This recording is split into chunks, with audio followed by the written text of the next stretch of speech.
Si tu te demandes pourquoi tu stagnes dans ta vie, pourquoi tu ressens cette frustration permanente de ne pas avancer, la réponse est sûrement bien plus simple et piquante que tu ne le crois.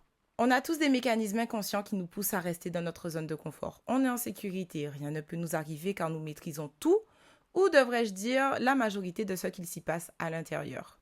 On nous a appris à être raisonnable, à ne pas voir trop grand, comme si viser haut était une faute, un danger. Mais soyons honnêtes, ce n'est pas de la prudence ça, c'est de la peur déguisée, peur d'échouer, peur de décevoir, peur du regard des autres. Alors on se fixe des petits objectifs, des rêves réduits, des ambitions rabotées. Et on s'étonne que notre vie n'ait rien d'exceptionnel. Et tu veux savoir la vérité qui dérange? Viser petit, c'est le meilleur moyen de rester médiocre. Pourquoi? Parce que ton cerveau fonctionne comme un GPS. Si tu lui donnes une destination minuscule, il va t'y emmener, mais il ne cherchera jamais plus loin. Si tu lui donnes une destination grandiose, il va trouver un moyen d'y arriver et de t'y emmener. Regarde autour de toi, combien de personnes restent bloquées dans une vie qu'elles n'aiment pas, simplement parce qu'elles n'ont jamais osé rêver plus grand. Viser petit, c'est se condamner à une existence moyenne et le pire dans tout ça, c'est que la plupart des gens trouvent ça normal. Mais aujourd'hui, on va casser ce schéma parce que tu mérites plus qu'une vie à moitié vécue. Allez, jingle.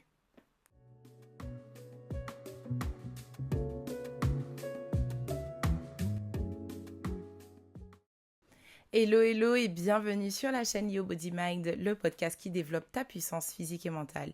Si tu es nouveau, nouvelle par ici, moi c'est Judy Chalcou, sportive de haut niveau en athlétisme, parallèlement éducatrice sportive et une fan extrême de développement personnel et de neurosciences. Tu as l'impression que tout le monde avance, tout le monde arrive à atteindre les objectifs fixés, tout le monde monte à bord du train et pour toi, le train pour passer à la vitesse supérieure n'arrive pas.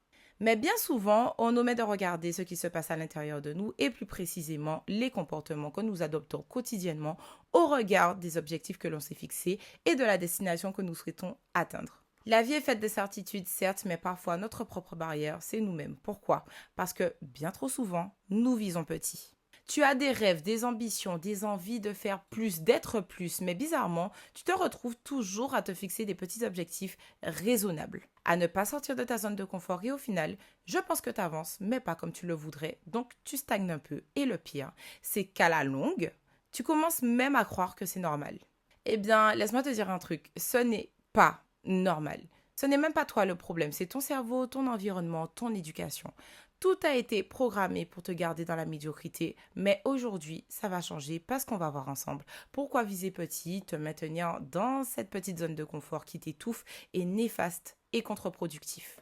Et surtout, comment exploser tout ça pour commencer à viser vraiment grand. Tu es prête? Allez, installe-toi bien si ce n'est pas déjà fait et on y va.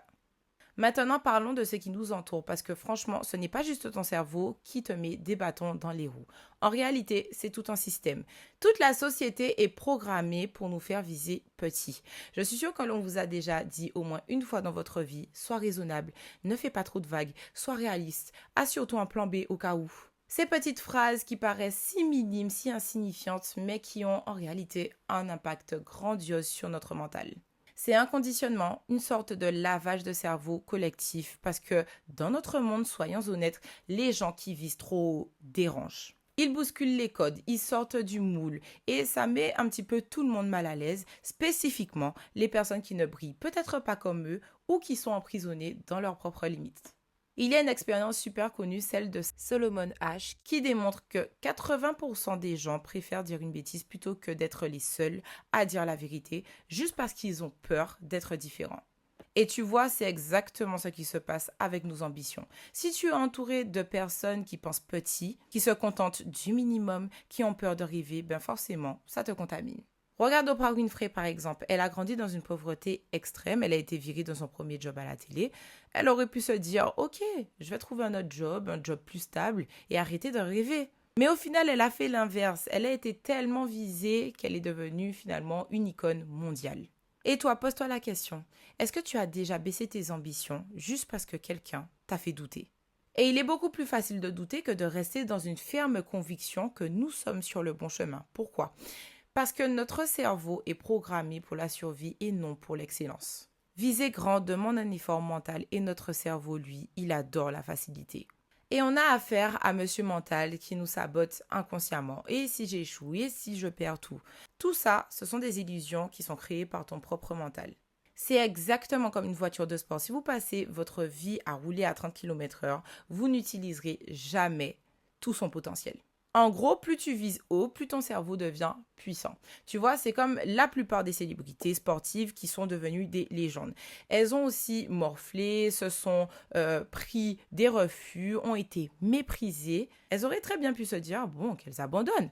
Mais au final, elles ont persévéré et continué à rêver grand en dépit des difficultés qu'elles rencontraient. Les gens qui se fixent des objectifs énormes sont plus heureux et plus résilients face aux échecs.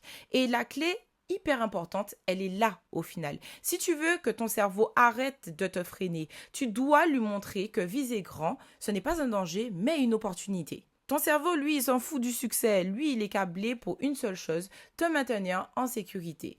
Et dans son langage, sécurité signifie pas de risque, pas d'inconnu, pas de mouvement brusque. Donc, tu veux viser plus grand, lancer ton projet, changer de vie, il va immédiatement enclencher son mode panique. T'es sûr que c'est une bonne idée? Imagine le taux d'échec qui est important. Attends encore un peu, ce n'est pas le bon moment, tu n'es pas prête. Et là, il y a deux choix. Soit tu l'écoutes, tu restes dans ta zone de confort et ta vie ne change jamais. Soit tu lui prouves qu'il a tort et tu passes au niveau supérieur car au final, c'est toi qui as le fin mot de l'histoire. Et c'est ça la puissance de rêver grand lorsque tu choisis la deuxième option. Même si tu n'atteins pas exactement ton objectif, tu seras toujours 100 fois plus loin que si tu avais visé petit. Mais encore faut-il savoir comment exploser ses limites et viser plus grand. Ok, maintenant, comment fait-on concrètement pour arrêter de viser petit et commencer à rêver grand? En un, change ton environnement. Entoure-toi des gens qui rêvent grand. Et je peux te dire que ça change tout. Il y a un proverbe chez moi en créole qui dit « fréquenter chien ou qu'attraper pisse ». Ça veut dire « fréquente des chiens, tu attrapes des puces ».